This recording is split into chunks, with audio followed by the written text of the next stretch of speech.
Miro al cielo y miro las estrellas y toda tu inmensidad. Pienso todo lo creaste por mí, en mis manos confiaste todo por amor. Me regalaste vida, dones y riquezas y tiempo para disfrutar. Entonces todo lo que tengo es tuyo, Señor, buen mayordomo quiero ser. Dios, enséñame, Dios, a ser tan fiel y generoso como tú. Dios, enséñame, Dios, a abrir mis manos y mi corazón para dar y ser feliz, pues tu promesa dice, es mejor dar que recibir. La la la, pues tu promesa dice, es mejor dar que recibir. En tu palabra muestras que diste gran riqueza, el corazón que puede soportar, que no se envanece, que es fiel a ti, que usa lo que tiene para bendecir. Dios, enséñame, Dios, a ser tan fiel y generoso como tú. Dios, enséñame, Dios, a abrir mis manos y mi corazón para dar y ser feliz, pues tu promesa dice, es mejor dar que recibir. Dios, enséñame, Dios, a ser tan fiel y generoso como tú. Dios, enséñame, Dios, a abrir mis manos y mi corazón para dar y ser feliz, pues tu promesa dice, es mejor dar que recibir. La la la, pues tu promesa dice, es mejor dar que recibir. Es mejor dar que recibir. Ahora el worship tendrá una parte especial.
Ahora acompáñenos de pie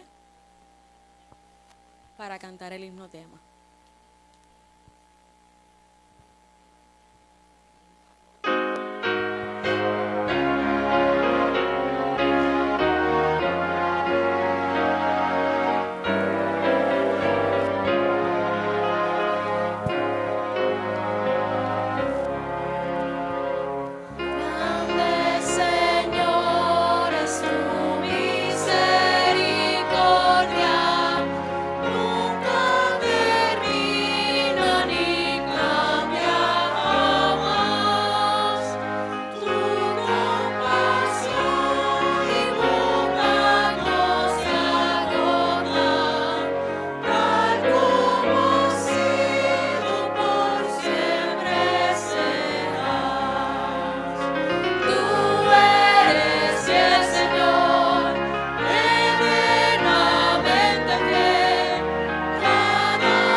Sea el nombre de nuestro Señor. Damos gracias por su presencia a través del Espíritu Santo y por el grupo de adoración de nuestra iglesia.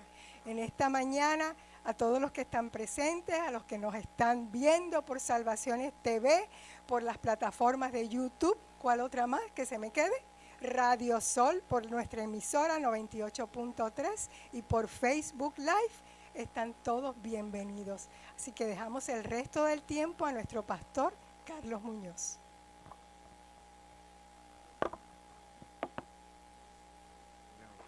Amén. Gracias. Maranata, familia. Feliz sábado. Y bienvenidos todos aquí a nuestra semana de reavivamiento y consagración. El poder del Evangelio eterno. Así que saludos a los que nos están viendo aquí, los que están presentes aquí en la Iglesia Adventista de Villa Carolina, los que se encuentran en Radio Sol, en las redes sociales, en Salvación TV. Gracias por estar con nosotros en esta mañana Y les recuerdo que estamos de regreso también en la tarde, ¿verdad? A las 4 de la tarde tenemos una sección de preguntas y respuestas sobre la temática que hemos estado estudiando, porque sé que hay preguntas, porque son cosas inusuales. No es común lo que estamos escuchando, pero todo viene de la palabra de Dios, amén. Todo viene del Espíritu de Profecía, así que yo sé que tienen preguntas. Ya me han dado varias preguntas, por favor. Tienen hasta esta tarde iniciar de entregarme. Me pueden entregar las preguntas a mí, lo pueden entregar allá en la mesa de registración, se lo pueden entregar a Sammy en Salvación TV. Si usted, alguna gente pues quizás le da vergüenza hacer una pregunta y que yo sepa que usted hizo la pregunta, pues no tiene que poner el nombre, solamente se lo puede entregar a alguien que me lo entregue a mí, con mucho gusto los contestamos aquí. Así que recuerden, no tomamos preguntas en vivo, lo he hecho anteriormente en vivo y eso es un desastre, porque la gente pregunta cosas que no tienen que estar preguntando. Y no lo digo por los invitados, lo digo por nosotros, los adventistas. Así que gracias por estar aquí. El tema de esta mañana y el de la tarde también es la parte 2. Se llama Guardando, ¿qué cosa? La fe de Jesús. Vamos a orar. Padre Santo, Padre Gloria, te damos gracias por el precioso privilegio de otro día de vida. Sabemos, Padre, que todos estamos vivos, los buenos, los malos, los santos, los inicuos, los cristianos, los no cristianos, todos estamos vivos gracias a tu amor y tu misericordia que tú manifestaste en la cruz del Calvario, pero que fue prometido desde antes de la fundación del mundo. Gracias, Señor, por la oportunidad de estar aquí en esta mañana, por estar en este santo lugar para estudiar tu santa palabra en este tu santo día. El día que has separado para que juntos podamos venir como familia una vez a la semana para deleitar y disfrutar juntos y exaltar tu nombre, Padre. Te pedimos una bendición muy especial, Padre, también sobre el abuelito de Paola, que está muy enfermo, y ella quiere, Padre, que nosotros levantemos esa petición. No por nuestros méritos, porque nosotros no tenemos méritos para traer, sino únicamente por los méritos de Cristo Jesús. Ponemos al abuelito en tus manos, Padre, que tú puedas hacer tu obra en él, pero también que tengamos la fe para que las cosas sean conforme a tu voluntad y no la nuestra. Gracias, Señor, por esta oportunidad. Bendice, Padre, este culto, este servicio, los que estamos aquí, los que estamos escuchando. Sobre todo, Padre, que no sean mis palabras, palabras de hombre, sino que sea tu palabra la que se hable y se manifieste. Gracias, Señor, por escucharnos y te lo pedimos en el nombre de Jesús. Amén. Amén. Quiero darle las gracias a la Iglesia de Villa Carolina por permitirme estar aquí con ustedes durante esta semana. Y sobre todo quiero darle las gracias a la Iglesia de Villa Carolina. No lo he hecho antes públicamente, pero gracias porque hacen casi 12 años, 13 años, recibieron a la familia de Paul y de Yachira cuando estaba estudiando la Biblia. Ellos decidieron venir a la iglesia adventista cuando tomaron la decisión. Y aunque yo iba a la iglesia de pueblo y en ese momento estaba en Estados Unidos, pues obviamente uno quiere que vayan a la iglesia que uno va, pero el Señor los trajo aquí. Amén. Y aunque yo no conocía la iglesia de Villa Carolina, en ese momento le doy gracias porque los recibieron y verlos crecer y verlos traer a la familia es una bendición. Así que gracias. Nunca le he dicho gracias a ustedes por eso, porque uno nunca sabe, ¿verdad?, dónde va a terminar la gente.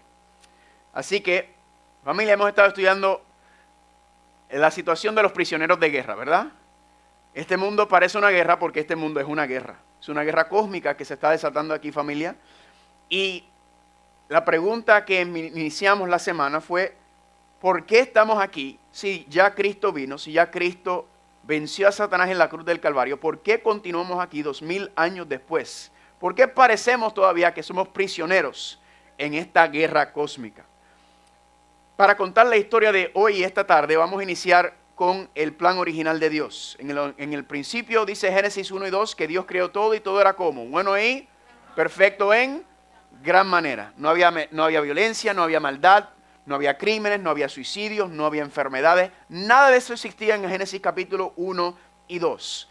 Y Adán y Eva moraban en la presencia de Dios. Se tenían una relación cara a cara con Dios. Y había una perfecta armonía entre la relación entre Dios y la humanidad, entre Adán y Eva y entre la creación, los animales y todo lo que Dios le dio potestad a Adán y Eva. Y dice que en el libro de El conflicto de los siglos, al principio el hombre fue creado como a imagen de Dios o con el carácter de Dios, los pensamientos, los sentimientos, los deseos puros, limpios, ¿verdad?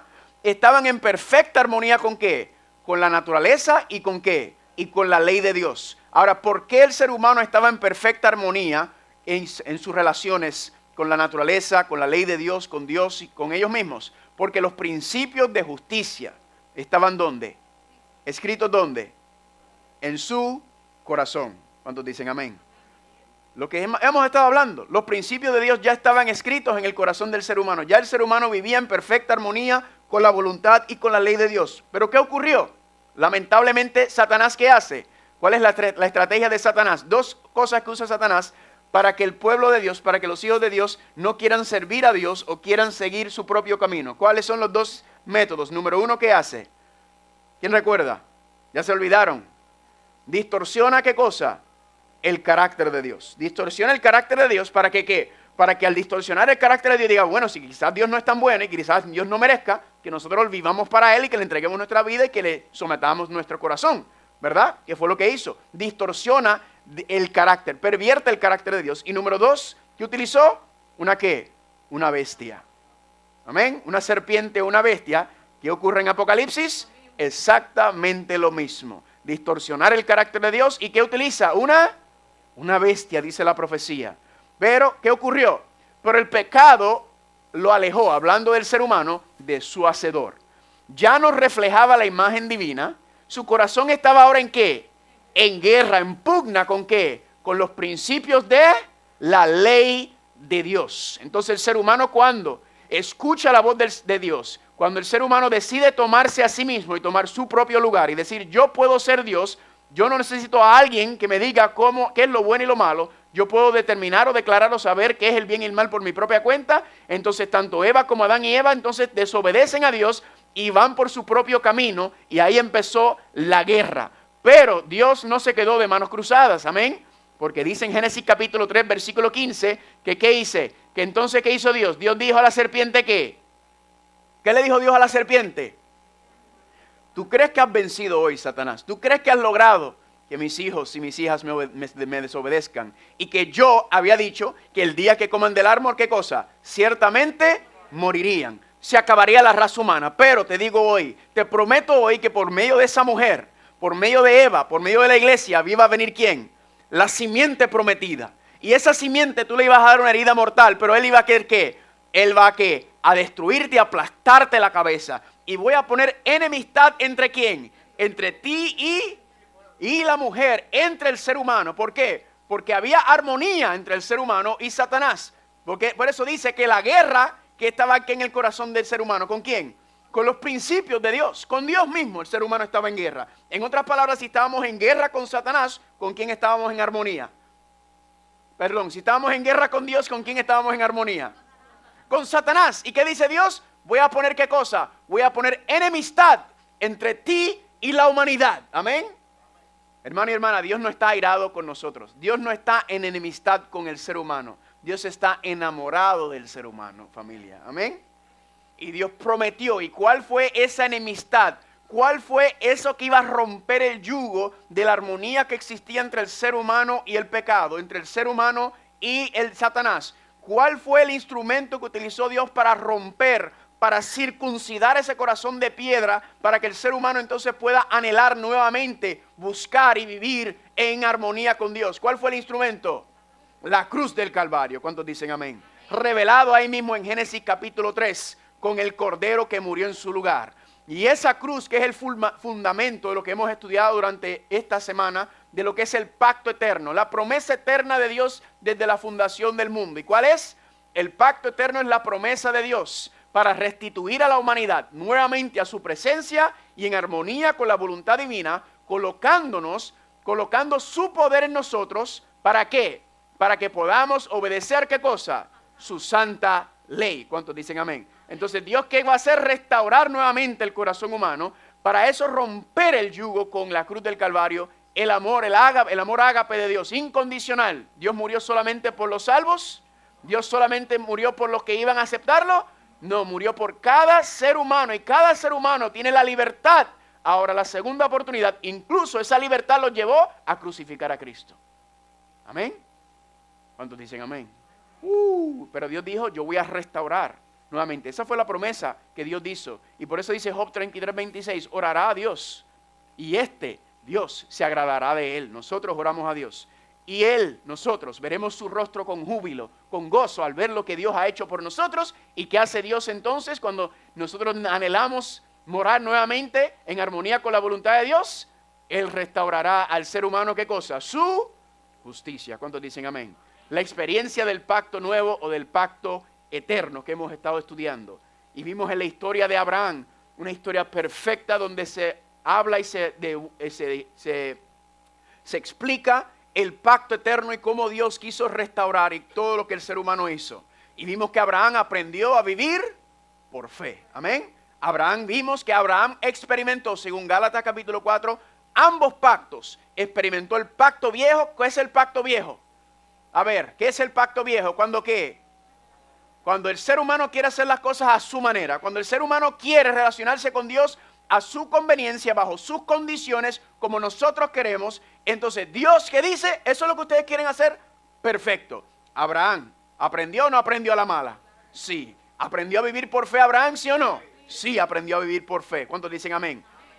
Pero Dios le había prometido que sus hijos, no se ve ahí la esclavitud, que sus hijos y su descendencia iban a terminar esclavos. Y ayer hablamos sobre la libertad que Dios hizo. Dios hizo todo para librar al pueblo de Israel de la esclavitud de Egipto.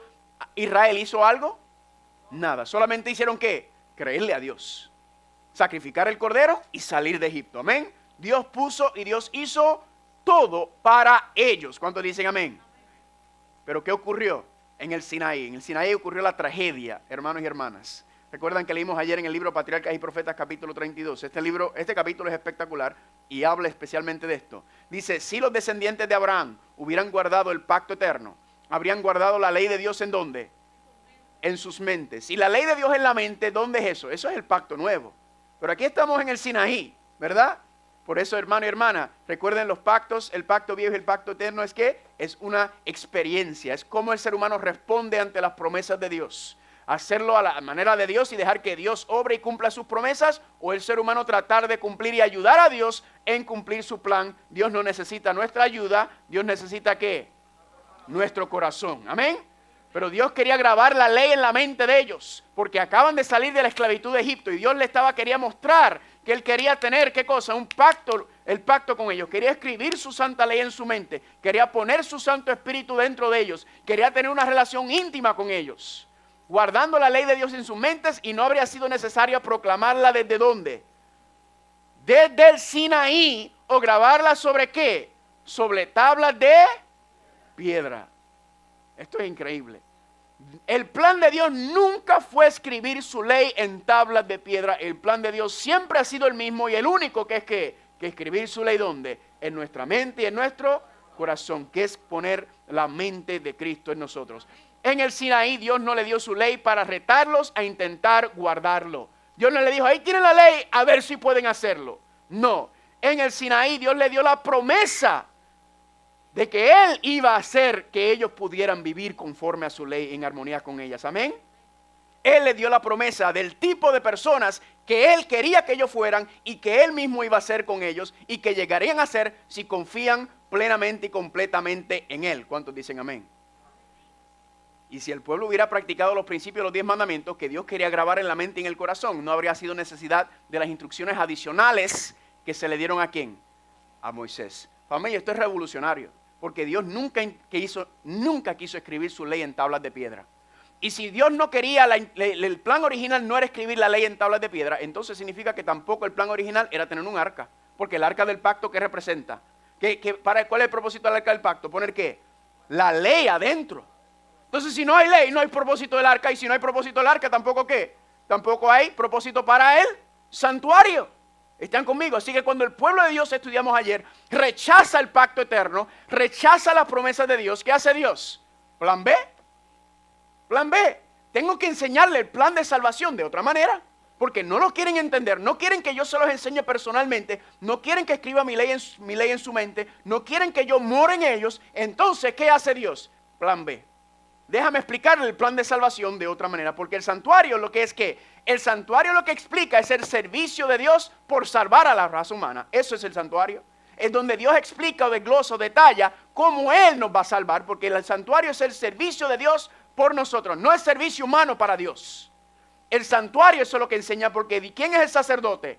Cristo. ¿Quién es el cordero? Cristo. ¿Quién representa todo en el santuario? Es Cristo. Es el servicio y la obra de Dios por medio de Cristo para restaurarnos a nosotros a su presencia. Gloria a Dios. Amén. ¿Es lindo o no es lindo?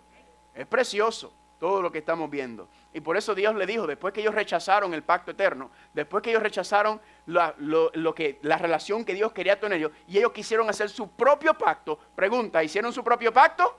Sí. No. Nosotros lo haremos a nuestra manera. Nosotros queremos. ¿Y qué dijo Dios? Está bien, dale. ¿Cuánto duraron? 2 semanas y ya estaban adorando, ¿qué cosa?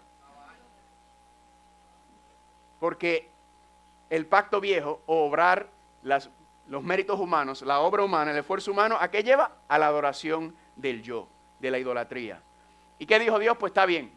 Vamos a buscar otra manera de explicar el plan de salvación. ¿Y qué le dijo? Y que me hagan un santuario para que yo habite, ¿dónde? Le hago una pregunta. ¿Dios quería habitar entre ellos? ¿Dónde quería habitar Dios? En ellos. Por eso dice 2 Corintios 6:16, porque vosotros sois el templo del Dios viviente, y como dijo Dios, habitaré y andaré ¿dónde? En el español, en la Reina Valera dice entre ellos, pero me di cuenta que en inglés dice en ellos, y eso cuadra más acertado. La palabra hebrea, la palabra griega es la misma, se puede usar en o entre, pero es más acertado. ¿Por qué? Porque Dios está diciendo que nosotros somos el templo de Dios, y Él quiere morar ¿dónde? En cada uno de nosotros. Amén. ¿Y por qué Dios quiere morar en nosotros? Dice Ezequiel 36, 26, 27, hablando del pacto nuevo, del pacto eterno. Y os daré ¿qué cosa? Yo os daré un corazón nuevo. Y yo pondré dentro de vosotros ¿a quién? A mi espíritu. ¿Para qué? ¿Por qué Dios quiere darnos un corazón nuevo? ¿Para qué darnos su Espíritu Santo? Para que podamos andar en sus mandamientos, guardar sus decretos y ponerlos como. En otras palabras, para que podamos vivir en armonía con su palabra y con su voluntad. Noten cómo todos, diferentes caminos, todos llegan al mismo punto, ¿verdad? Todo va igual. ¿Pero qué pasó? ¿Ellos qué dijeron? No queremos esa relación, queremos hacer las cosas a nuestra manera. Queremos relacionarte, queremos que tú seas nuestro Dios, porque tú eres un Dios muy poderoso. Acabamos de ver lo que tú le hiciste al ejército más poderoso, a la nación más poderosa de Egipto. Y nosotros queremos que nos sigas alimentando, que nos sigas dando agua, que nos sigas protegiendo, pero queremos hacerlo ¿cómo? A nuestra manera. Me vino un versículo a la mente. Vayan conmigo a Isaías, capítulo 11. Vayan conmigo a Isaías, capítulo 11. Este ha sido el problema del pueblo de Dios desde el principio. Pregunta, ¿no ocurrió lo mismo con Caín y Abel? ¿Sí o no? ¿Qué pasó? Caín quiso adorar a Dios ¿cómo? Como él quería, como él a su conveniencia. ¿En qué pacto estaba viviendo Caín? En el viejo pacto. ¿Están conmigo? ¿Y Abel? En el pacto nuevo, en el pacto eterno. ¿Por qué? Porque Caín quería adorar a Dios como Dios lo había estado diciendo en su palabra. Amén. Miren lo que dice en Isaías capítulo 4. Isaías capítulo 4. En el capítulo 3 está el juicio contra las hijas de Sión. Y noten lo que dice Isaías capítulo 4, versículo 1. Dios hablándole a su pueblo. Echarán mano de un hombre. 7 ¿qué? 7 mujeres en aquel tiempo diciendo, nosotras comeremos de nuestro pan y nos vestiremos de nuestras ropas, solamente permitemos que llevar tu nombre. ¿Qué querían? Querían ser hijos de Dios, pero querían ¿cómo? Vestir como querían adornarse como querían y querían hacer las cosas como a ellas les convenía. Eso es lo que dice el capítulo 3. Y Dios le dijo ¿qué? No, ese asunto no funciona aquí. Ese es el viejo pacto. Hacer las cosas a tu manera. Dios dice, no, si me vas a servir y me vas a ahorrar, vamos a hacer las cosas a mi manera porque yo soy el santo. Yo soy el que conozco. ¿Ustedes qué? Ustedes siguen los deseos de su corazón. ¿Y cómo es el corazón humano? Dice Jeremías 17:9. Perverso y engañoso. Pero usted escucha desde los púlpitos en las iglesias cristianas que sigue tu corazón. Sigue tu corazón. He escuchado ministros, pastores, sigue tu corazón. Y Dios dice, no sigas tu corazón, inclina tu oído hacia mi palabra y sigue lo que digo yo aquí. Porque tu corazón no puedes confiar porque tu corazón es perverso y ¿qué? Y egoísta. Entonces, ¿qué hace Dios? Dios al rechazar el pueblo, el pacto eterno, entonces, ¿qué hace Dios? Bueno, yo tengo que revelar mi poder, mi gloria, mi carácter, mi justicia de alguna manera. Y como ellos no quieren que yo lo haga en ellos, entonces, ¿qué hace Dios? Entonces lo voy a hacer ¿dónde? En un edificio. En una estructura, pero ese nunca fue ¿qué cosa? Nunca fue el plan de Dios, que su gloria fuera revelado en una pared, en un edificio, sino en un ser humano. ¿Están conmigo? Y ahí está la imagen que les hablé ayer. Si no están aquí en la esquinita, a mí me encanta esta imagen porque yo me imaginaba la cantidad de personas que vinieron a ser parte de Israel porque veían la gloria de Dios manifestándose ahí entre el pueblo de Dios. Pero Dios no quería que fuera manifestado de esa manera, pero Dios se ajusta. Ahora, aquí viene el asunto. Dios dijo que me hagan un santuario para que yo more entre ellos. ¿Qué quería Dios? Morar entre ellos. Dios quería estar Dios con nosotros. ¿Por qué? Porque Dios nos ama y Dios quiere estar cerca de nosotros. Amén.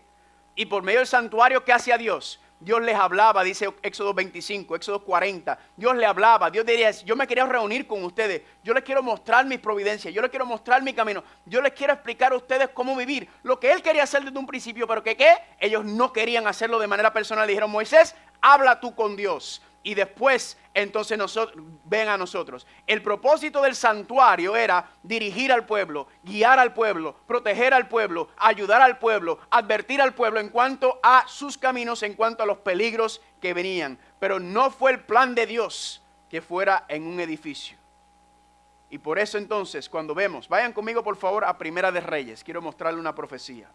Primera de Reyes, capítulo 8. Primera de Reyes. Noten que Dios, después de que el pueblo rechaza, Dios entonces dice, yo hice este santuario terrenal, ¿verdad? Como respuesta a su incredulidad y a su falta de fe. Pero les voy a mostrar algo, que este santuario no es el propósito. Este santuario terrenal nunca fue lo que yo quise. Primera de Reyes, capítulo 8. Cuando estén ahí digan amén. Esto es una profecía sobre Salomón en su contexto inmediato, pero en su segunda dimensión o en su aplicación dual, esta profecía que vamos a leer ahora es para Cristo, ¿verdad? Es hacia Jesucristo. Y noten lo que Dios dice en Primera de Reyes capítulo 8, versículo 16. ¿Qué le dijo Dios a Salomón? Desde el día que saqué de Egipto a mi pueblo Israel, no he escogido ciudad de todas las tribus de Israel para edificar casa en el cual estuviese mi nombre. Aunque escogí a David para que presidiese en mi pueblo Israel. Y David mi padre tuvo en su corazón edificar casa al nombre del Señor Dios de Israel. Pero Jehová dijo a David mi padre, cuánto a haber tenido en tu corazón edificar casa a mi nombre, bien has hecho en tener tal deseo. Pero tú no edificarás la casa, sino tu hijo, que saldrá de tus lomos, ¿el qué? Él edificará casa a mi nombre. Entonces, contexto inmediato, pues Salomón, Dios le dijo a David, tú has derramado demasiada sangre, tú no vas a levantar el santuario, sino va a ser ¿qué? Va a ser tu hijo de paz, porque Salomón vivió en tiempos de paz. No tú como guerra, aunque ciertamente también tiene relación con Cristo, el guerrero que nunca perdió una batalla. Pero también se le llama príncipe de paz y dijo, tu hijo de paz levantará. Pero noten lo que dice, él edificará ¿qué cosa? Casa a mi nombre. Pregunta, ¿Cristo edificó una casa, un lugar, un edificio? No. ¿Qué edificó Cristo? Donde el nombre y la gloria de Dios se iba a manifestar. ¿Qué edificó Cristo donde se iba a manifestar la gloria de Dios, el carácter de Dios, la justicia de Dios? Noten Hebreos 10, 5 y 7. Cristo hablándole al Padre. Por lo cual entrando en el mundo dice, sacrificio y ofrenda no quisiste. ¿Más qué cosa? ¿Me preparaste qué? Un cuerpo. Holocaustos y sacrificios por el pecado no te agradaron. Entonces dije, he aquí que vengo para hacer, oh Dios, tu voluntad. Amén. ¿Cuál era el propósito de la manifestación de Dios, de la justicia de Dios, del poder de Dios, de la santidad de Dios y del amor de Dios? Era que no en un templo, no en un edificio, sino que ¿qué? En un cuerpo humano. Amén. Ese fue el plan desde el principio. Pero ahí se levantó el santuario del desierto. Y tampoco, luego se levantó ¿qué cosa? El santuario ¿en dónde? El santuario ya en Jerusalén, ahí en la roca. Y esto nos lleva al tiempo de Cristo y el cumplimiento de todas las sombras y figuras que estaban representadas en el santuario, pero que ¿qué representaban verdaderamente? Estaban representando al plan de Dios para restaurar a la humanidad. Y ahí entonces empezamos a ver, cuando vamos al Evangelio de Juan, vemos una línea bien interesante en cuanto a Cristo. Noten Juan 1:29. El siguiente día vio Juan a Jesús que venía a él y le dijo, ¿y aquí qué cosa? El Cordero de Dios que quita ¿qué? Que quita el pecado del mundo. La introducción de Cristo en el mundo fue como el Cordero de Dios. Era una alusión directa a ¿qué cosa? Al santuario. ¿Están conmigo? Y los judíos se jactaban tanto del santuario, y lo primero que dice Juan el Bautista, ese es el Cordero de Dios que quita el pecado del mundo, haciendo una alusión directa al santuario y también haciendo alusión directa a ¿qué cosa? A que Él iba a morir por los pecados de la humanidad. Amén. Que Él iba a morir por los pecados de la humanidad para darle a la humanidad una segunda oportunidad. Y cuando vamos al santuario entonces, después de usted tener el Cordero, ¿para dónde usted va? ¿Usted va para dónde? Para Él, el altar de sacrificio, ¿verdad? Ese es el primer mueble que aparece. Pero luego del altar de sacrificio aparece ¿qué cosa? El lavacro. Vayan conmigo a Juan capítulo 1. Vamos a Juan capítulo 1, el Evangelio de Juan capítulo 1. Cristo es presentado como ¿el qué? Como el Cordero de Dios. Juan capítulo 1. Juan capítulo 1, el Evangelio de Juan, perdón. Todos los libros son evangelios, amén. El Evangelio aparece en todas partes. Cada libro es el Evangelio en diferentes perspectivas. Juan capítulo 1, versículo 32. Juan 1, 32. Cuando estén ahí digan amén. Juan capítulo 1, versículo 32 dice así. También dio Juan testimonio diciendo, vi al Espíritu que descendía del cielo como paloma y permanecía sobre él. Y yo no le conocía, pero el que me envió a bautizar con agua, aquel me dijo, sobre quien veas descender el Espíritu y permanece sobre él, este es el que bautiza ¿con qué? Con el Espíritu Santo. Entonces lo primero que ocurre es que ¿qué? Es que Cristo entonces en ese contexto es bautizado con el Espíritu Santo. Obviamente ya tiene el Espíritu Santo, pero esto es una porción especial para la obra y la misión. Ahí era una imagen del santuario que no se ve, pero luego una pregunta. Si seguimos el orden del santuario, tienes el altar de sacrificio, ya tienes el Cordero, tienes a Cristo que entonces pasa las aguas, se bautiza y recibe el Espíritu Santo. Siguiendo el orden del Evangelio de Juan, ¿qué es el próximo lugar que Cristo debe ir? Al lugar santo. Tenemos el Cordero baja las aguas bautismales en el lavacro y ahora debe pasar ¿a dónde? Al lugar santo o al templo, ¿cierto o falso? Pregunta. ¿Pasó Cristo al templo? Sí. Vayan conmigo por favor. Vamos a verlo en Juan capítulo 2. Juan capítulo 2. El Cordero de Dios que quita el pecado del mundo, el que va a morir por los pecados del mundo, el mismo que fue bautizado y dije, ese es el Hijo de Dios, esa es la simiente prometida, ese es el que va a salvar a la humanidad. Y luego Cristo entonces, noten, lo primero que hace Cristo, después que se le llama el Cordero de Dios en el capítulo 1, después que es bautizado, lo primero que hace es que va a unas bodas. ¿Y a qué va a unas bodas? ¿A qué? ¿Qué hacen las bodas? ¿Por qué Cristo va a una boda? Porque siguiendo el plan de salvación, Cristo fue a confirmar ¿qué cosa? El pacto matrimonial que Él tenía con su pueblo. Amén. Quería mostrarle a la iglesia y mostrarle a sus discípulos que ¿qué? Yo soy el esposo y la iglesia es mi esposa. Y confirmar que ¿qué? Que Él dio su sangre, que es representado por el vino, que Él dio su sangre, ¿para qué? Para hacer de ese matrimonio oficial. Confirmar el pacto matrimonial que quería establecer con su iglesia desde el principio. ¿Cuántos están conmigo? Pero luego pasa, y lo primero y lo próximo que hace Jesucristo, en Juan capítulo 2, versículo 13, dice así. Justo después de confirmar el pacto matrimonial en las bodas de Canaán, estaba cerca de la Pascua los judíos y subió Jesús a Jerusalén. Juan 2:13. Y halló en el templo a los que vendían bueyes y ovejas y palomas y a los que cambiaban allí sentados. Y haciendo un azote de cuerdas, echó fuera del templo ¿a quiénes? A todos, y a las ovejas y a las bueyas, y esparció las monedas de los cambistas y volcó las mesas. Y dijo a los que vendían palomas, y quitad esto de aquí esto, y no hagas de la casa de mi padre casa de...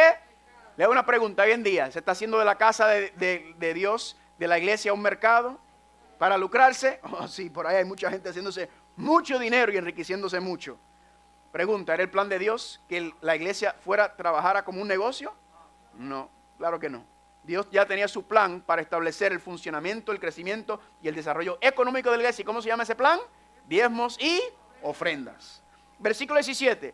Entonces se acordaron sus discípulos de lo que está escrito: el celo de tu casa, ¿qué cosa? Me consumen. Cuando Cristo entonces entra al templo, cuando Cristo entonces entra al área donde estaba el santuario, ¿qué ve? Caos, corrupción, confusión, desacrando, faltándole respeto a la casa de Dios. ¿Están conmigo?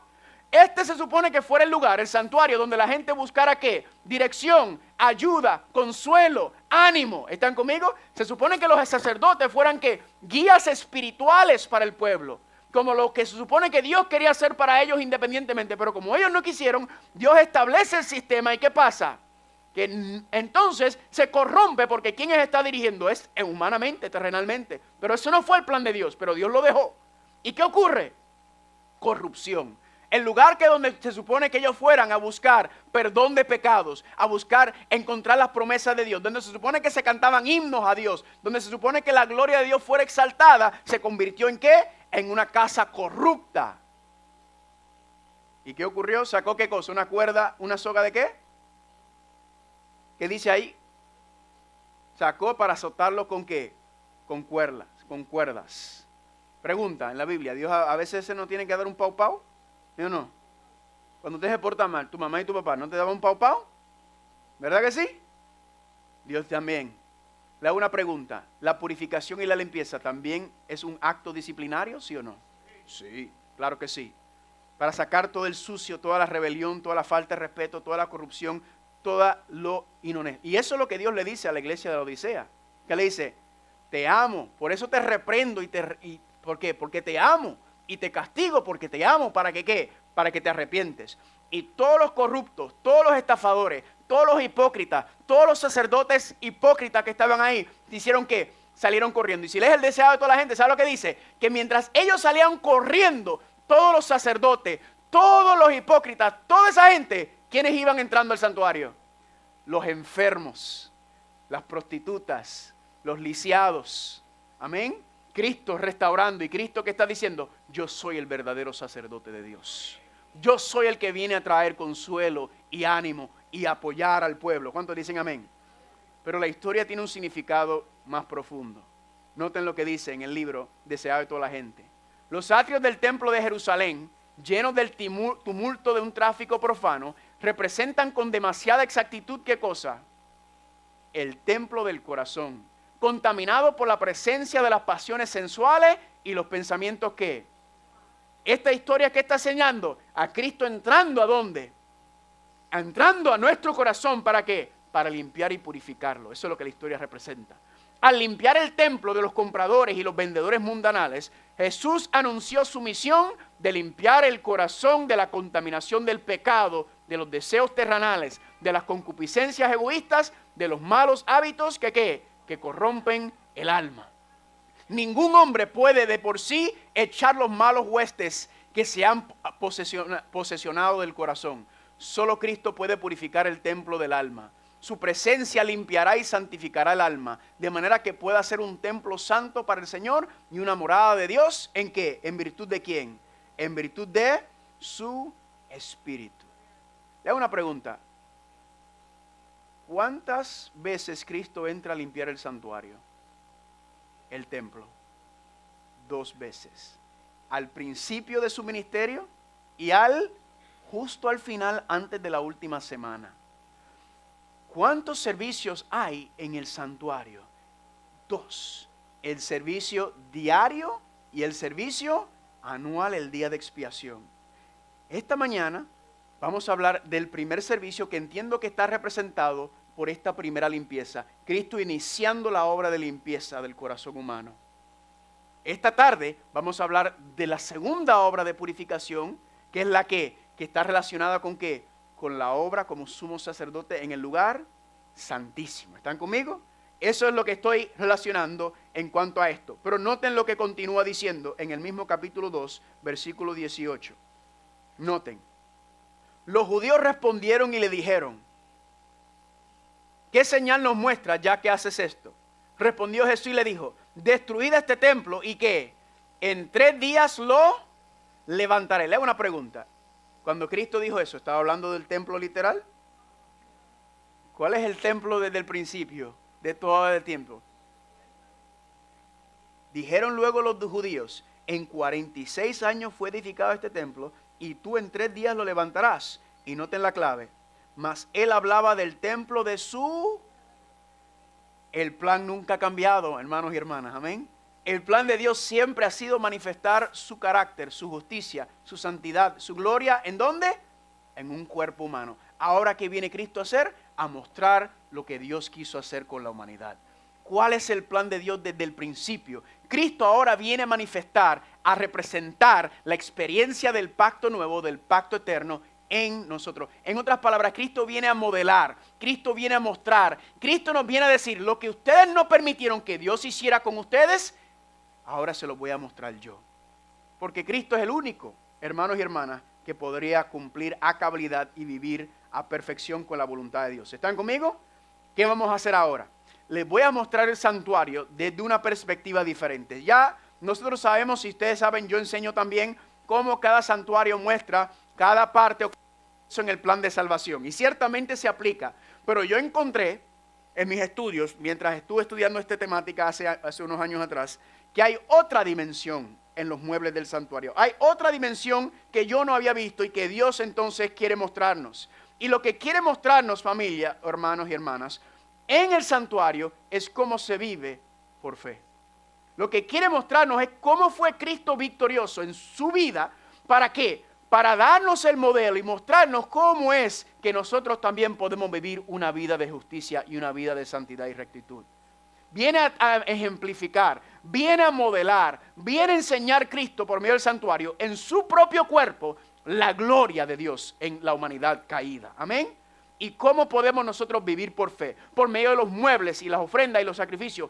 Todo no solamente está mostrando las partes donde el ser humano toma y sigue el paso del santuario, sino también está mostrándonos las actitudes, las motivaciones, los pensamientos.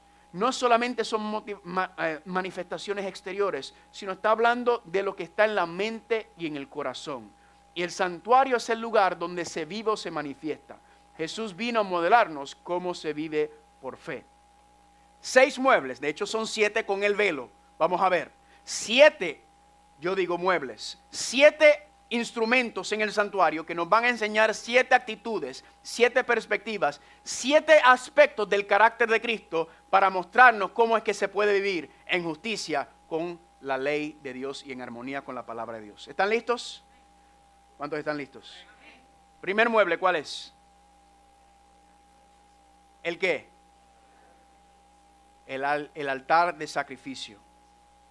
¿Qué representa en la mente de Cristo? Filipenses 2:6 al 8. Haya pues en vosotros este sentir que hubo también en ¿quién? Que aunque siendo Dios, no consideró que el ser igual a Dios fuera algo a lo cual aferrarse, sino ¿qué cosa? Le hago una pregunta. Haya este sentir en nosotros como también lo hubo en Cristo Jesús. Y según este versículo, ¿cuál es el sentir de Cristo Jesús? Que Él siendo divino, que Él dijo, yo no voy a morir por esta gente. Yo, humillarme yo, el creador, a convertirme en una creación, eso es una humillación. Yo creo que yo les he dado la historia ya, pero se la voy a dar por si hay alguien aquí que no ha escuchado esta historia. La única manera de poder entender esto, Juan 3:16 dice, porque de tal manera amó Dios al mundo, que ¿qué?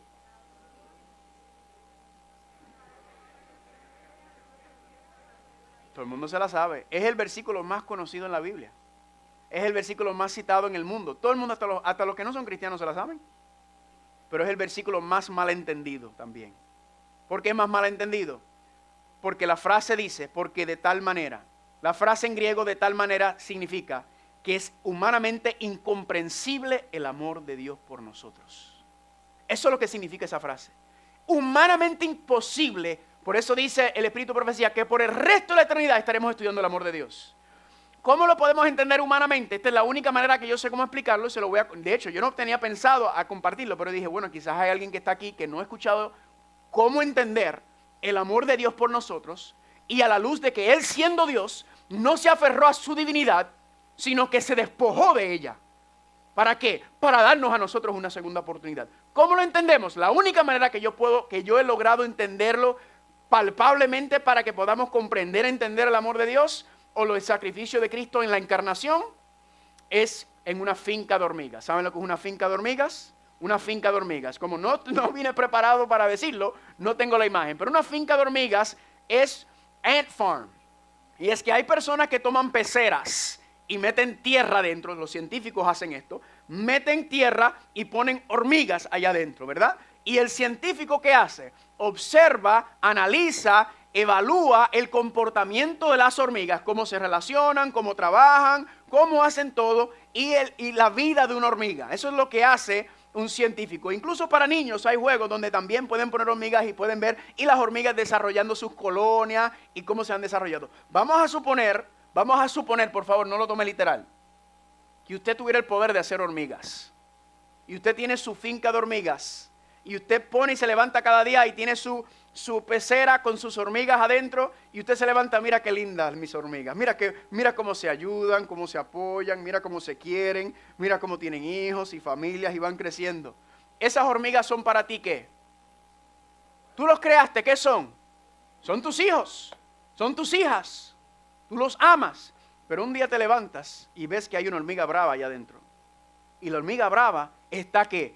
Creando confusión y caos y rebelión allá adentro. De momento te das cuenta que las otras hormigas ahora se están uniendo a esa hormiga brava. Le hago una pregunta, ¿cuál es la solución al problema? Agarraron spray de hormigas y rociar todo el hormiguero. ¿Por qué esa no es la solución? Porque matan las buenas y matan las malas hormigas. La solución es que usted se tiene que hacer una hormiga. ¿Quién se apunta? Yo sé que usted dice, eso es una locura porque eso fue lo mismo que pensaría yo. Yo soy un ser humano, qué vergüenza yo convertirme en una hormiga. No solamente te tienes que convertir en una hormiga, sino segundo, tus hormigas cuando te conviertas en hormiga te van a maltratar, te van a rechazar y te van a matar y torturar. ¿Quién se apunta? Y al matarte, escúcheme bien, si sobrevives, te tienes que quedar como una hormiga por el resto de la eternidad. ¿Quién se apunta? Nadie. Yo sé lo que piensan ustedes porque yo pienso lo mismo. Son una locura. Familia, el evangelio es locura. Es de tal manera amó Dios al mundo. Es incomprensible el amor de Dios por nosotros. Dios se hizo hormiga. El que no se aferró a su propia divinidad, se hizo un ser humano, el creador. Ese es el evangelio, hermanos y hermanas. Ahí en poder el amor de Dios por nosotros, que debe derretir y constreñir el corazón humano, ver tan grande. Y por eso yo le he mencionado, usted toma a todos los grandes escritores y autores de la historia de este mundo, a Hemingway, a Shakespeare, a Neruda, a todos y los pones en un hotel, en un salón de conferencia y por un año tú le dices, escriban la mejor historia de amor que usted pueda imaginarse y lo que todos esos grandes mentes literarias construiría, no le llegaría ni a los tobillos al evangelio. Porque no es comprensible humanamente nadie. Ese es el amor de Dios por nosotros. Y sigue diciendo, por el contrario, no se aferró a su divinidad, sino que ¿qué hizo? Renunció a sus privilegios divinos. Se humilló voluntariamente, tomando la naturaleza de esclavo y haciéndose semejante a los seres humanos. Y cuando apareció en forma de hombre, se hizo obediente hasta la muerte. ¿Y cuál muerte? La muerte de cruz. Amén. ¿Qué resalta aquí? La humildad. La humildad de Dios. Y nosotros que nos creemos gran cosa. ¿Y qué dice Dios? El reino de los cielos ¿es para qué? Es para los mansos. Pero nosotros somos muy orgullosos. Nos hacemos los santitos. Pero cuando alguien nos provoca, ahí sale el dragón. Ahí sale el gallo, ¿verdad que sí? Que para que sepan quién yo soy. Y Cristo, el más grande de los gallos, se hizo pollito. ¿Están conmigo? Que haya ese sentir que también hubo en Cristo Jesús. ¿Y de qué está siendo resaltada en el altar de sacrificio? La humildad de Cristo. Y es fascinante el Evangelio de Juan, porque el Evangelio de Juan ¿en qué se enfoca mayormente? ¿En qué aspecto de la vida de Cristo? ¿En qué aspecto de Cristo? Cada evangelio se enfoca en un aspecto diferente de Cristo. El Evangelio de Juan se enfoca mayormente en la divinidad de Cristo, porque le llama el Hijo de Dios. El Evangelio de Juan resalta la divinidad de Cristo. La mitad del libro, fascinante si usted no se ha dado cuenta de esto, la mitad del Evangelio de Juan trata de los primeros 33 años. Pero la segunda mitad del libro, ¿sabe de lo que trata? la última semana de su vida. ¿Cómo es eso?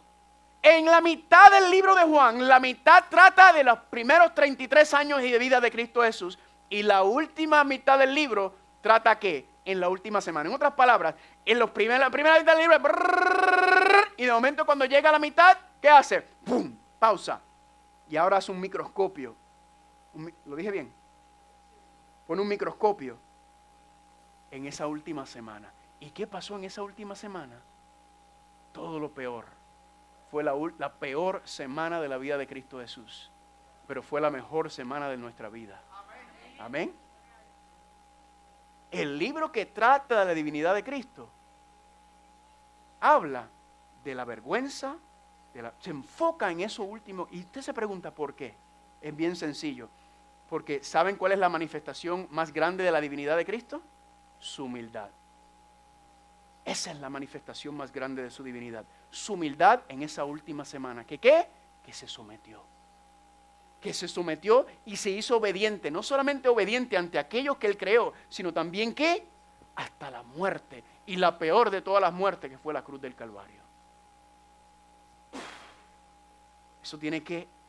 ¿Y qué nos está diciendo Cristo por medio de su sacrificio como cordero en la cruz del Calvario, en el altar de sacrificio? Que la victoria es posible solamente con una entrega total y humillarnos. Dejar de creerte la gran cosa. Dejar de creerte que tú eres mejor que los demás. Muchas veces somos muy humildes y muy mansos con los que están arriba de nosotros. Pero ¿cómo tratas a los que están abajo? Recuerden y dijimos, el evangelio no es solamente amar a Cristo. El evangelio también es amar a Judas. Amén. Ese es el evangelio. Humillarte. No somos nada, somos polvo. Y aquel que lo era todo vino y ¿qué? Y se humilló ante nosotros. ¿Para qué? Para mostrarnos lo que es el camino de la santidad y la perfección. ¿Cuántos dicen amén? Segundo mueble, ¿cuál es? El lavacro, el agua. En este contexto, ¿qué representa en la mente de Cristo? En este contexto, el agua representa el Espíritu Santo. Noten lo que dice Lucas capítulo 4, versículo 1 y 2. Entonces Jesús, lleno del Espíritu Santo, fue llevado por el Espíritu al desierto y ayunó ¿cuántos días? 40 días. ¿Cuántos de ustedes tienen lo que se llama en inglés? No sé cómo se dice en español. Se llama un bucket list. Un bucket list en inglés, eso salió en una película famosa. Es una, ¿cómo se llama? Una lista de deseos. Una lista de deseos es la cosa que a usted le gustaría cumplir antes de morir. ¿Verdad que sí? Todos tenemos una cosita. Por ejemplo, número 1 en mi lista es que yo quiero ir a Jerusalén. Eso está número 1 en mi lista. Quiero ir a Jerusalén y no quiero ir a uno de esos viajes que yo he visto que la gente se van a Jerusalén por una semana y llegan y ya el cambio de hora y están corriendo para atrás y para adelante y de momento se montan en el avión y regresan y todavía no saben lo que pasó. No. Yo quiero irme como por 3, 4 semanas y disfrutar, ir a los lugares donde estaba Jesús, ir a ver. Ay, ese es mi sueño número 1. Número 2, quiero aprender a tocar un instrumento. Todavía estoy. El violín era la meta, pero eso está difícil. Al menos una guitarra. Número 3, mi plan, y quiero hacerlo este año, es predicar un sermón en portugués. Primero Dios, mi esposa, ay Señor, este se cree que sabe portugués. Pues yo falar portugués. Y quizá usted tiene su lista de cosas. No sé cuál es, aprender un idioma, sea lo que sea. Yo sé una cosa, que en la lista tuya y en la lista de ningún ser humano está ir al desierto y no comer por 40 días.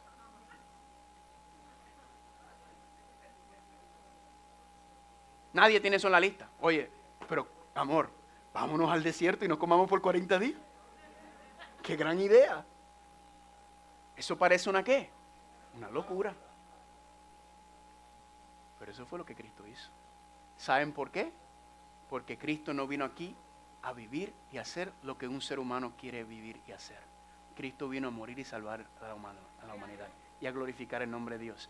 Y el Espíritu Santo, ¿qué dice ahí? ¿Quién llevó a Jesucristo al desierto? El Espíritu Santo. ¿Qué hizo Jesucristo? Escuchar la voz de Dios por encima de sus propios deseos.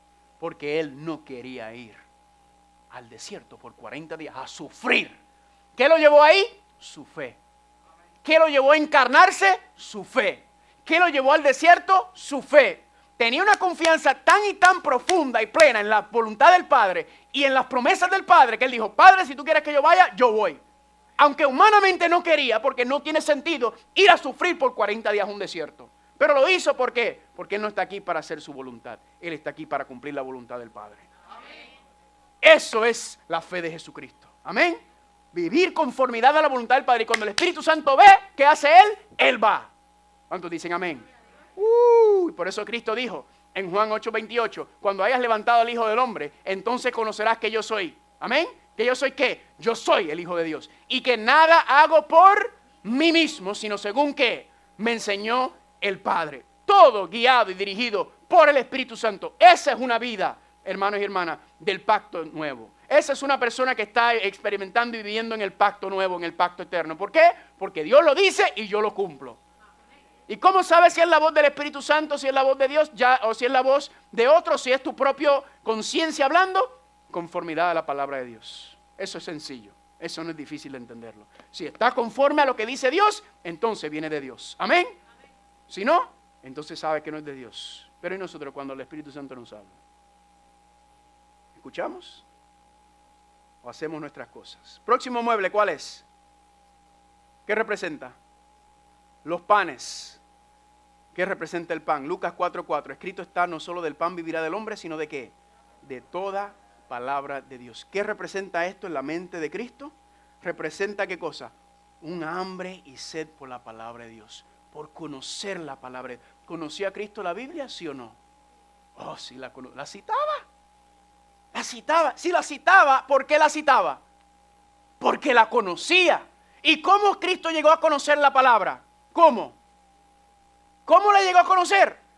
Estudiándola. Hermanos y hermanas, ¿están conmigo?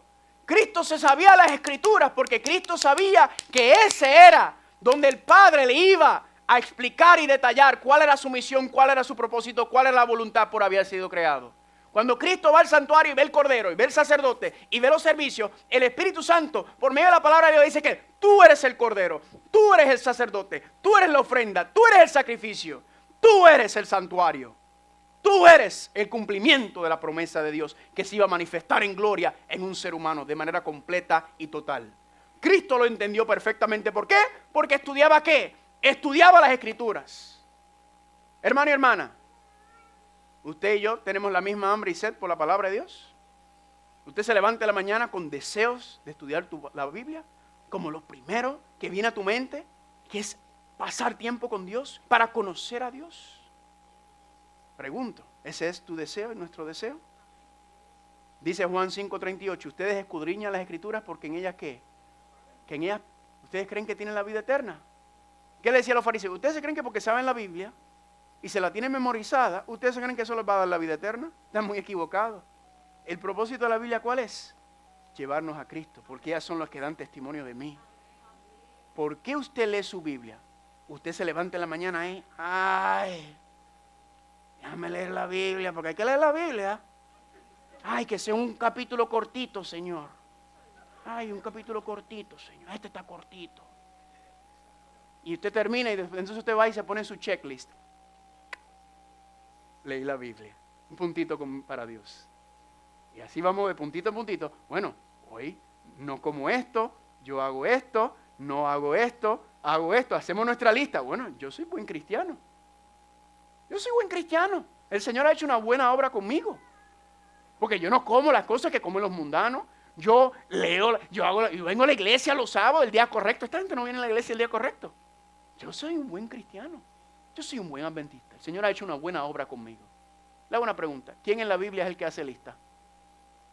¿Quién en la Biblia hace una lista de las cosas buenas que hace? El fariseo. El fariseo es el que anda una lista poniendo los puntitos que tiene con Dios. Porque salvación por mérito y por obra. Eso es el viejo pacto. ¿Están conmigo? ¿Y cómo estaba el publicano? Soy un pecador terrible, perdón, ni siquiera se atrevía a mirar hacia arriba. Esa debe ser la relación. ¿Por qué usted lee su Biblia? ¿Cuál es la razón? Si usted lee su Biblia para que otra gente crea cuánto usted conoce, o si usted lee su Biblia y hace su lección de escuela sabática para venir aquí, para que la gente no piense que usted es un tonto o una tonta, y para que la gente piense, usted lo está haciendo por la razón equivocada y no le va a sacar ningún provecho. ¿por qué leemos la Biblia? ¿Por qué Cristo pasaba tiempo en las Escrituras? Es sencillo, le voy a dar un versículo que es el versículo más poderoso que habla en cuanto a esto. Vayan conmigo, por favor, a 2 Corintios. Si usted me pregunta a mí, Carlos, ¿por qué tú pasas tanto tiempo estudiando? 2 Corintios capítulo 3. Este es el versículo que yo le doy a las personas, o cuando estoy enseñando sobre cómo estudiar la Biblia, o el propósito de la Biblia. Este es el versículo que para mí por excelencia enseña. Y la razón por la cual nosotros deberíamos querer y anhelar estudiar la Biblia cada mañana. 2 Corintios capítulo 3, ¿cuántos están ahí? Y usted se conoce este versículo, pero es bueno leerlo. Por tanto, nosotros todos, mirando a cara descubierta con un espejo, ¿qué cosa? ¿La qué? Paremos ahí un momento. ¿En dónde nosotros vemos la gloria de Dios como un espejo? ¿En dónde? Aquí. Aquí es donde se manifiesta la gloria de Dios. ¿Por qué un espejo? Porque usted cree que está leyendo la Biblia y la Biblia lo está leyendo usted.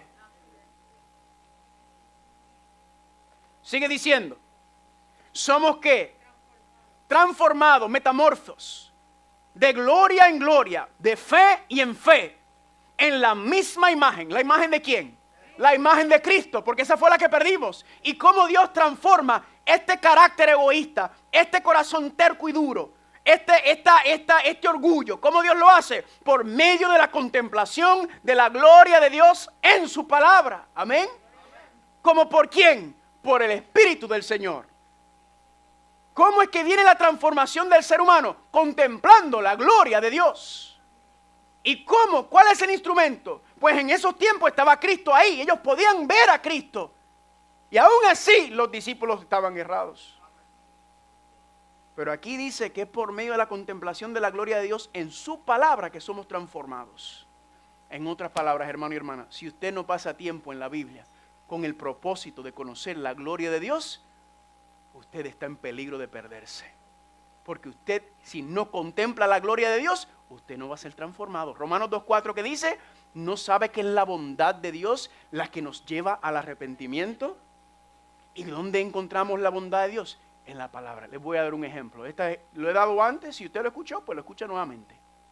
Pero es uno de los ejemplos que yo mejor tengo. Yo luchaba con el asunto del perdón de Dios.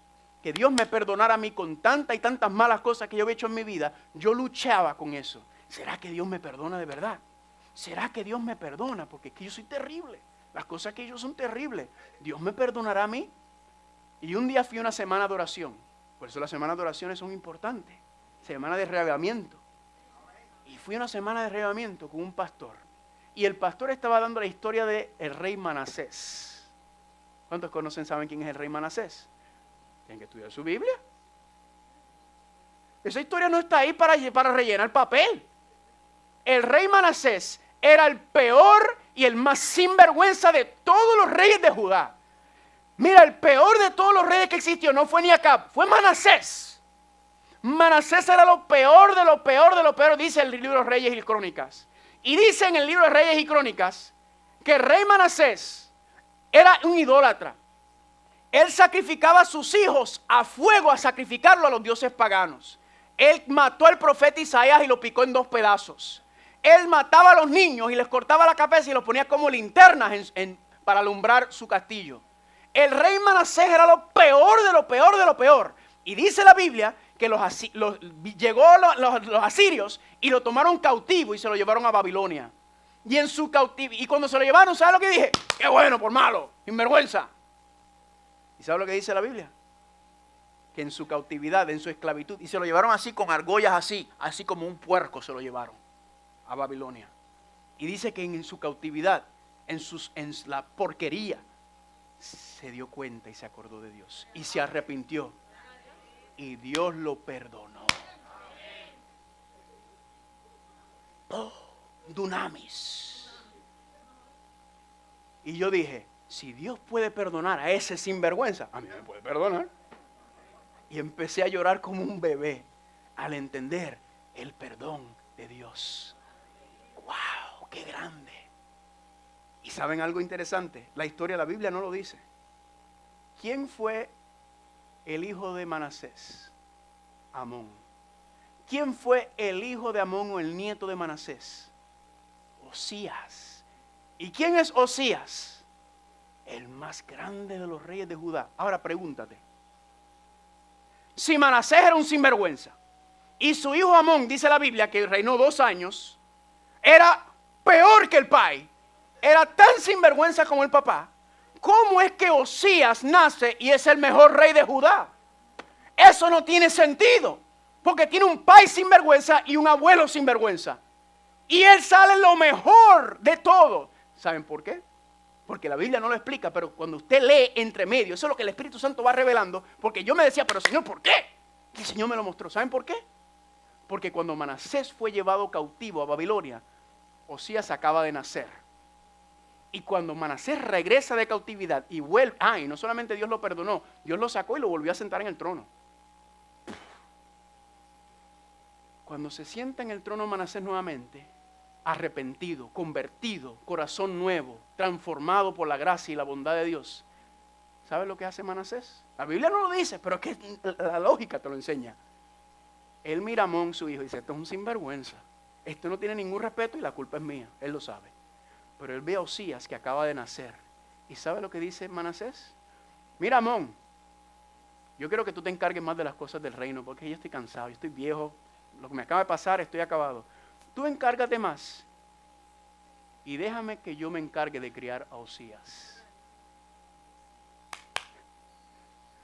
Osías fue criado en la falda de su abuelo Manasés después de haber sido convertido. Y su abuelo le enseñó a él el amor de Dios y la misericordia de Dios. Y cuando su papá Amón muere, a los 2 años, Osías tiene 6 años y se convirtió en rey. Y se convirtió en el mejor rey de Israel. ¿Por qué? Porque lo crió su abuelo, convertido y transformado. ¿Por qué? Por el amor y el poder y la gloria de Dios. No me digas a mí que la Biblia no es importante estudiarla. Amén. Amén. Esto es de reavivamiento. ¿Usted quiere tener un reavivamiento verdadero? ¿Cuántos quieren tener un reavivamiento verdadero? Vayan conmigo a Lucas 24. No lo vamos a leer todo el capítulo, solamente le voy a leer algunos versículos. Vayan conmigo a Lucas, capítulo 24. Lucas 24. Lucas 24. Cuando estén ahí, digan amén. En Lucas 24, ¿qué acaba de pasar? Cristo murió, ¿verdad? Cristo muere en el capítulo 23. ¿Y cómo están los discípulos? Desanimados, deprimidos, chasqueados, un desastre. Noten lo que dice Lucas capítulo 23 en el camino de Emaús.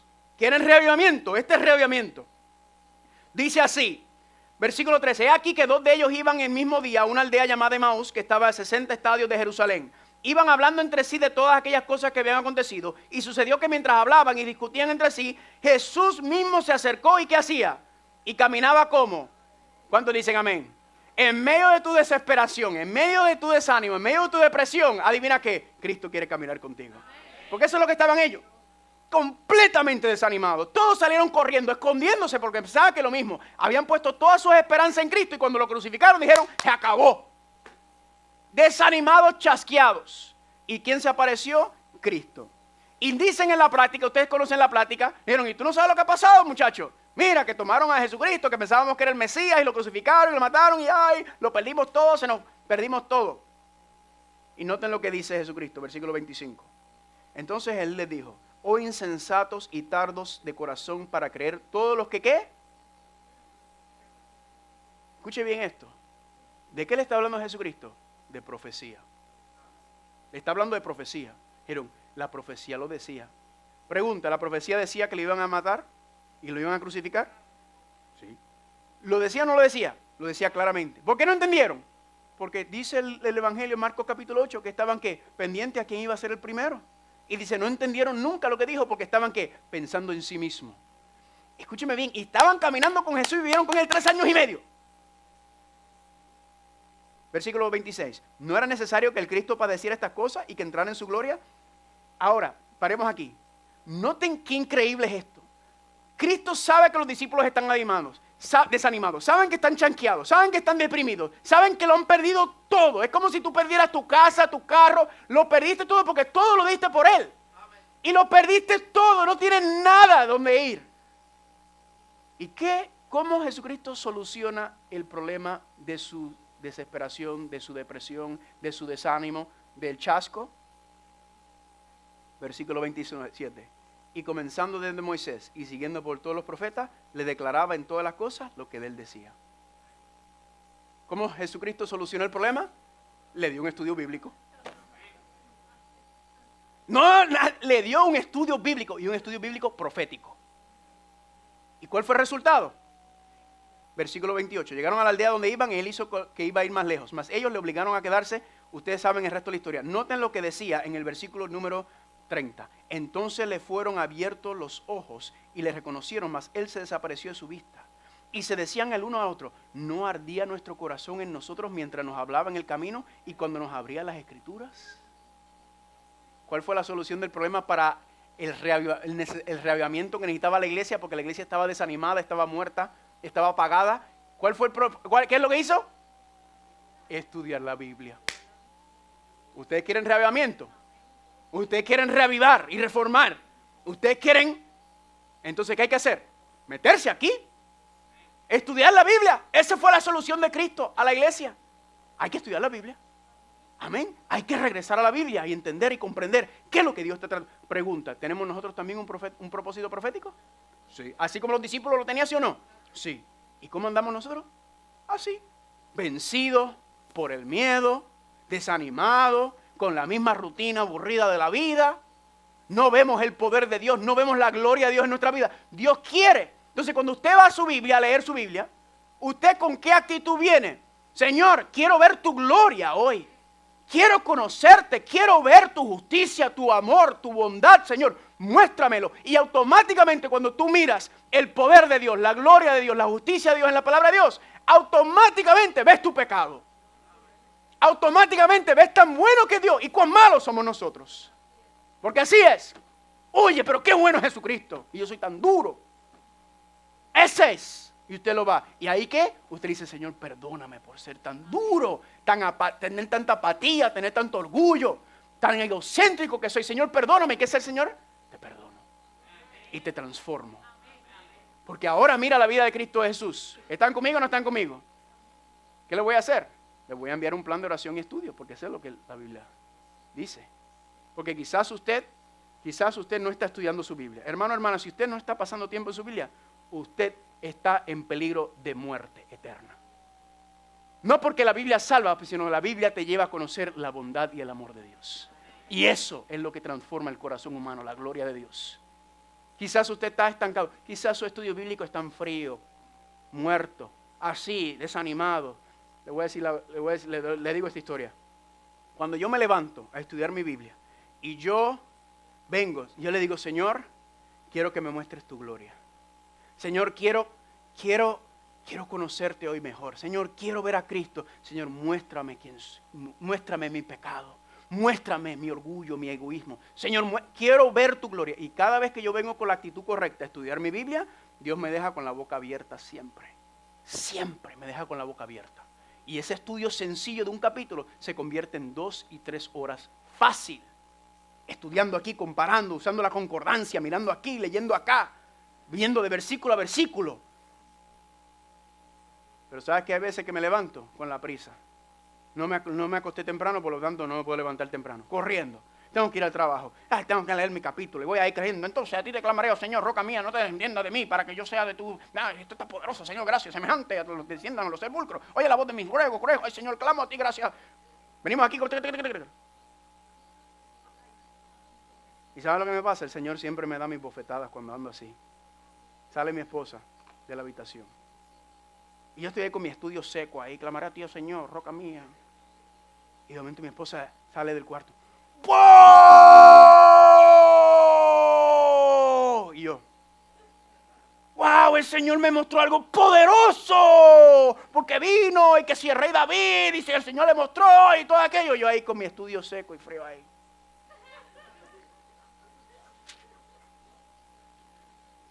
Y hablándome ella del estudio poderoso que tuvo. Y nos montamos en el carro y íbamos al trabajo, porque trabajamos en el mismo ministerio. Y todo el camino, vino David, y vino poderoso, entonces vino Dios, y vino este, y yo ahí. Pau, pau. Amén. ¿Por qué? Porque no lo puse como el principio y el centro de mi vida. Buscar primeramente a Dios y todas las demás cosas serán. ¿Dónde encontramos la justicia de Dios? ¿Dónde encontramos el reino de Dios? En Cristo. ¿Y dónde está eso? En su palabra. Amén. Si no es el enfoque de tu vida, si no es lo primero en tu vida, hermano y hermana, con gozo, con deseo, no hacerlo por hacerlo, entonces usted está en peligro de perderse. Hay que reavivar nuestra relación con Dios.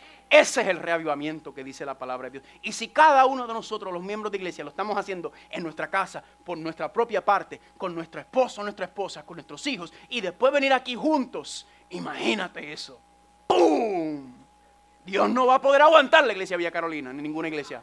¿Amén? ¿Cuántos dicen amén por eso?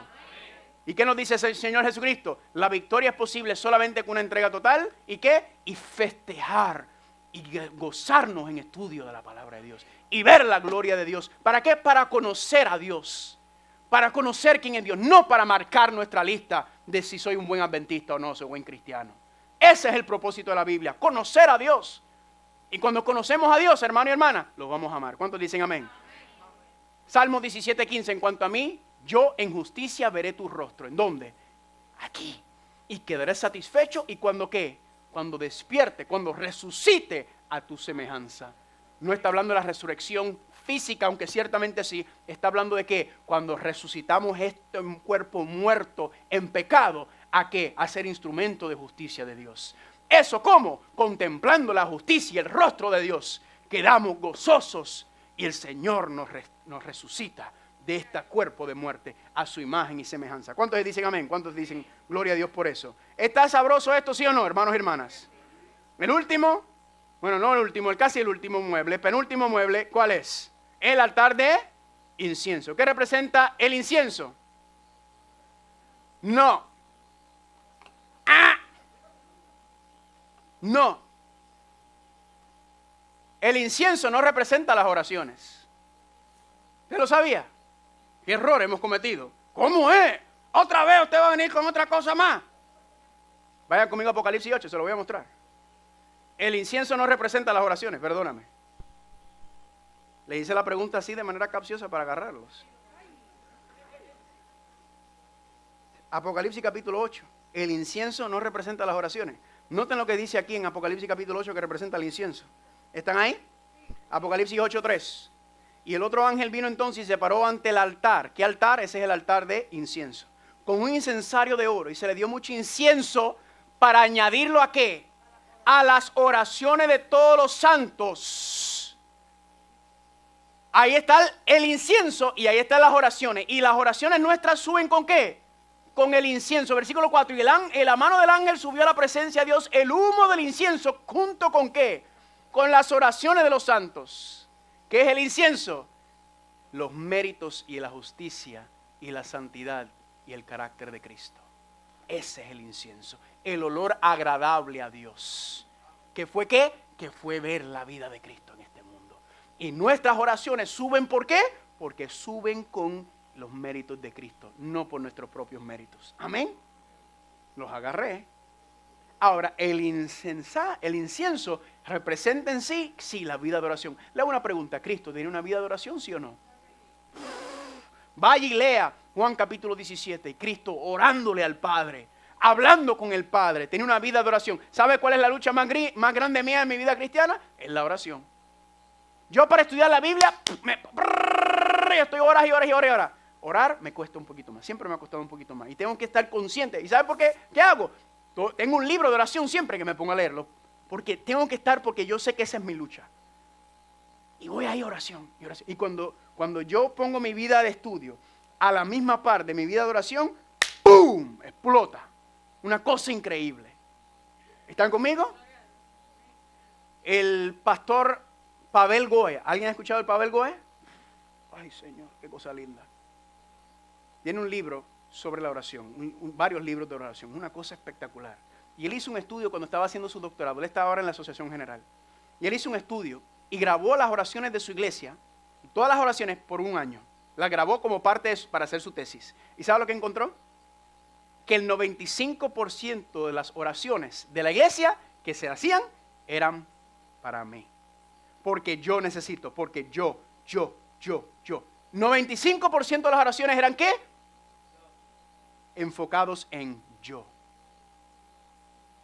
Ese es el problema. Tenemos un cristiano egocéntrico. Todo se trata de mí. Todo soy yo. Mis necesidades, mis problemas, mis situaciones. ¿Qué tal si viramos ese 95% y sea que el 5% solamente le demos las quejas y los problemas a Dios y el 95% sea para darle gloria y honra a Dios? ¿Me están entendiendo? La Biblia dice que traigamos sus problemas a Dios, ¿sí o no? Sí, claro que sí. Pero eso no debe ser el enfoque, hermano y hermana. El enfoque de Cristo no era en el yo.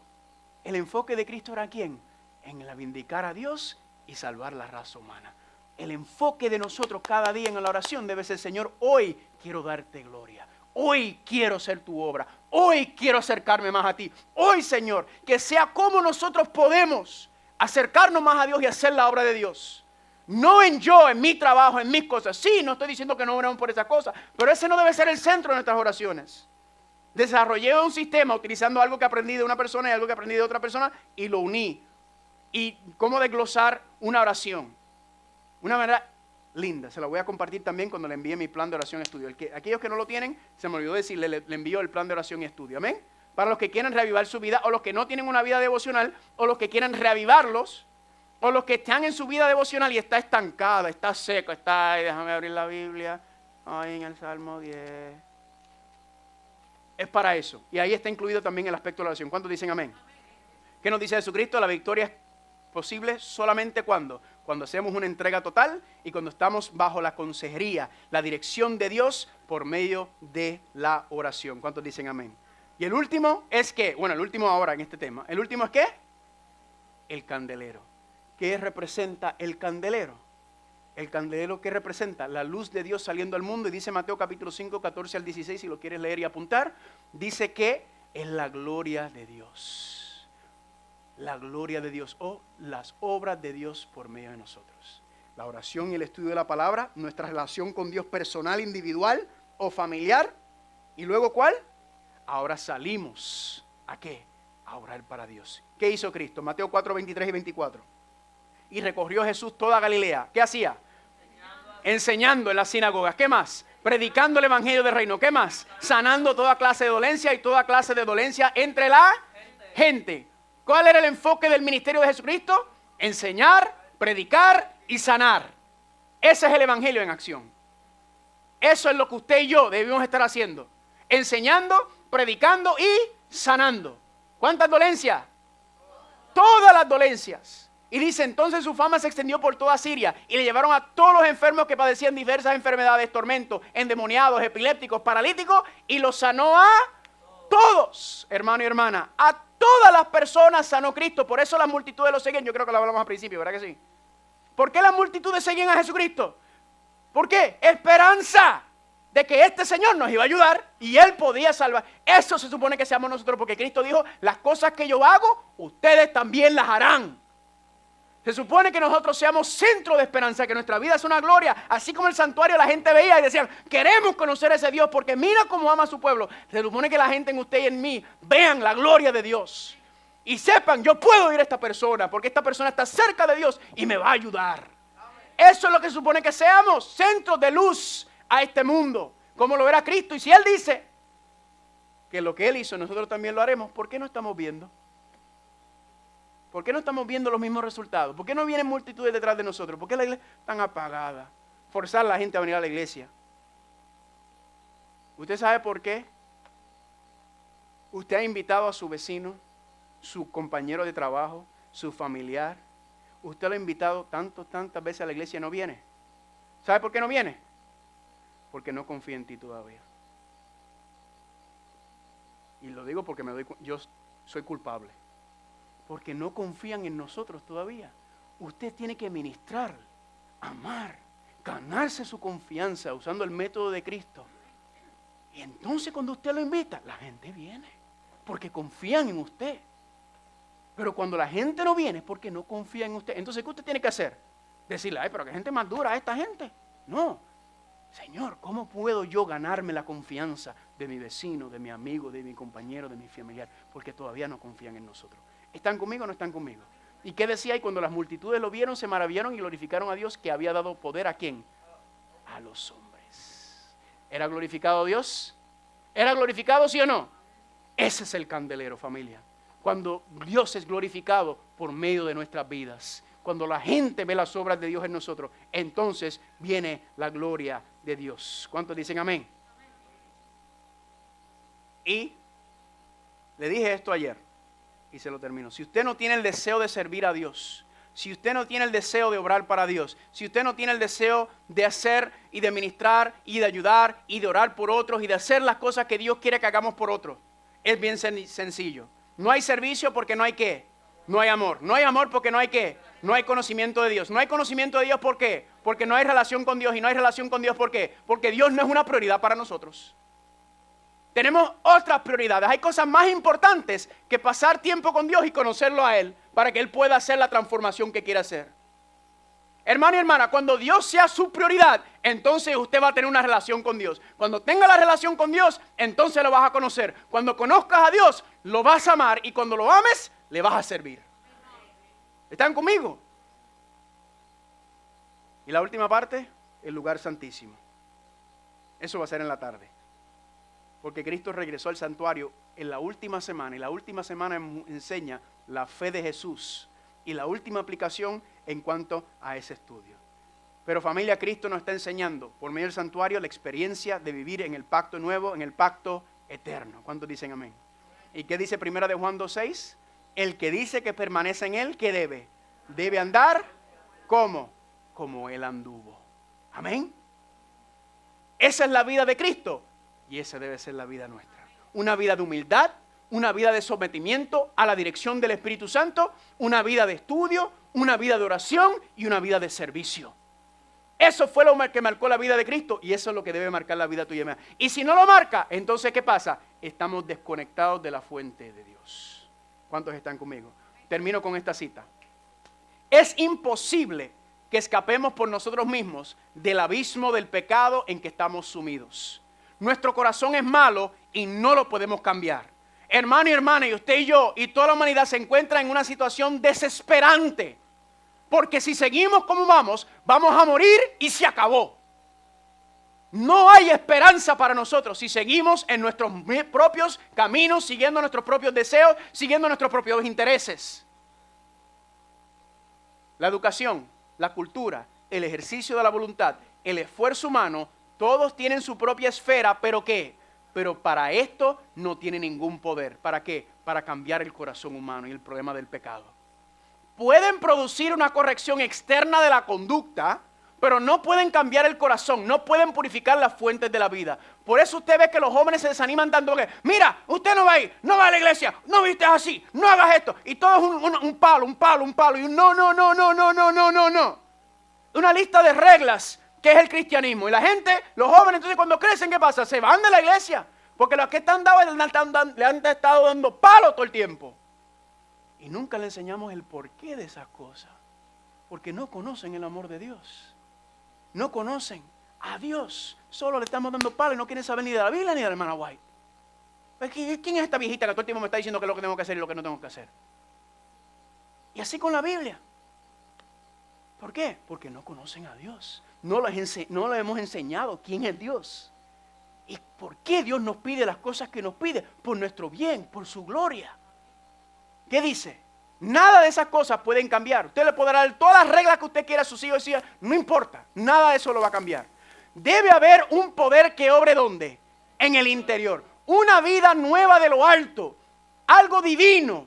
Antes de que el hombre pueda convertirse del pecado a la santidad. ¿Y qué es ese poder? Cristo morando en el corazón humano. Solamente su gracia puede vivificar las facultades muertas del alma y atraerlas a Dios y atraerlas ¿a qué? A la santidad. ¿Cuántos dicen amén? Eso es lo que Dios quiere hacer, familia.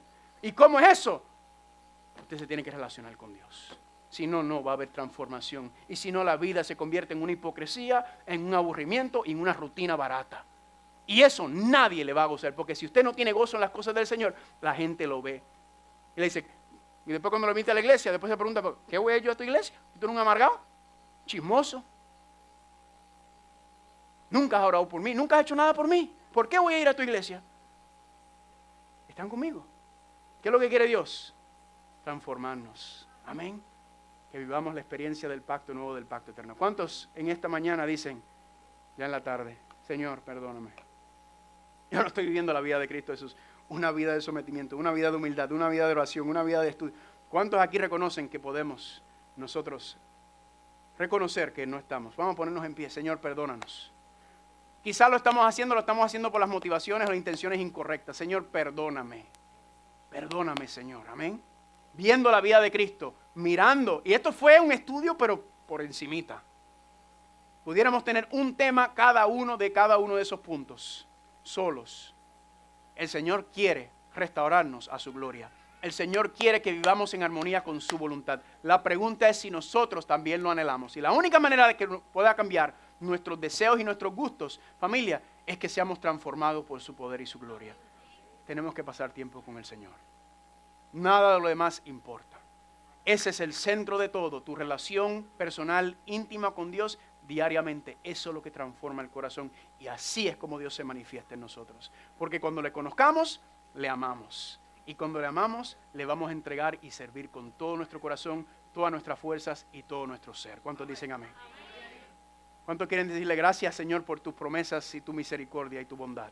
Por ser tan paciente con nosotros, porque la paciencia de Dios no es con el mundo, hermanos y hermanas. Ciertamente de un aspecto, pero la paciencia es con nosotros. Vamos a orar. Padre Santo, gracias por la oportunidad de estudiar tu Biblia, tu palabra en esta mañana. Gracias, Señor, porque tu palabra dice que estudiar la vida de Cristo nos muestra lo que es una vida consagrada, sometida, una vida de fe y de amor a ti. Y nos hemos dado cuenta, Padre, que estamos lejos de ese ideal. Y eso tú lo haces a propósito, para que nos demos cuenta que es que nosotros no podemos por nuestra propia fuerza. No podemos pelear contra la carne y las inclinaciones y los deseos y las concupiscencias. No tenemos el poder, no tenemos oportunidad contra ella. Pero como dice la cita, hay un poder divino que obra. El Espíritu Santo que entra dentro de nosotros y pelea la batalla por nosotros. Gracias, Señor, por esas promesas. Ayúdanos, Señor, a que nos pongamos en posición para dejar que tu palabra, tu Espíritu, haga la obra que quiere hacer en nosotros. Para que podamos ser transformados de imagen en imagen, de gloria en gloria, de fe en fe, a como Cristo Jesús. Dirígenos, Padre, y llévanos con tu cuidado y tu protección, Padre. Bendice los alimentos que vamos a comer y que podamos regresar a las 4 para seguir estudiando y concluir esta semana de reavivamiento. Gracias, Señor, por la bendición y te lo pedimos en el nombre de Jesús. Amén. ¿Cuántos dicen amén? Dígale que está a su lado, Cristo quiere que andes como Él anduvo.